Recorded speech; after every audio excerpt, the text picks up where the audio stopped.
Dinipensahan ng Malacanang ang flood control probe mula sa kritisismong mabagal umano ang aksyon ng pamahalaan para masawata ang korupsyon. Samantala, nakarating naman na sa ICI ang liham ni ex-Senator Trillanes para paimbestigahan rin si Senator Christopher Bongo. Ang tugon ng ICI sa balitang A to Z hatid ni Naomi Almohan.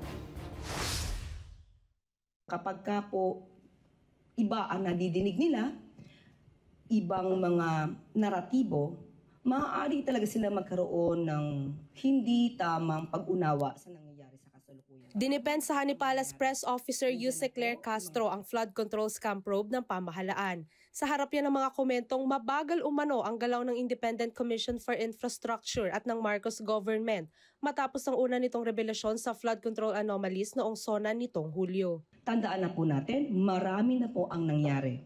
Nandiyan na po yung mga freezing of assets na in-order ng AMLA. Nandiyan na rin po ang mga pagsasampa ng kaso. Sumulat kasi ang iba't ibang business at labor groups kay Marcos na panagutin ng mga sangkot at anila maglabas ng whole departure order sa mga ito. Bakit wala pang whole departure order? Unang-una po, ang whole departure order, ang mag-i-issue po niyan ay korte. So dapat malaman po nila na lahat po ng ginagawa ngayon ng administrasyon at ng mga law enforcement agencies ay naaayon sa batas.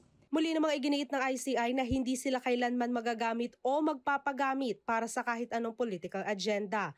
Habang kinumpirma rin ng komisyon na natanggap na nilang sulat ni ex-Senator Antonio Trillanes IV na hinihiling na imbestigahan si Senator Christopher Bongo at kanyang pamilya kaugnay sa flood control projects ng pamahalaan. Kaugnay ito ng umano'y 6.95 billion pesos na government infrastructure projects na inaward sa CLTG builders na pagmamay-ari ng ama at kapatid ng senador. We received a letter. It is now going to be forwarded to the commission. Pero sa pagtanggap ng liham, hindi naman kinumpirma ng ICI kung iimbestigahan nga nila si Go, habang wala pa namang pahayag si Senator Go tungkol rito. Samantala patungkol naman sa pagla-livestream ng lahat ng pagdinig ng komisyon. The policy as mentioned by the chair, it's live streaming subject to the rules of procedure, taking into consideration laws, rights, and possible use of the proceedings for any political agenda. Ayon sa ICI, target nilang matapos ang rules of procedures at guidelines para sa resumption ng mga pagdinig sa Nobyembre.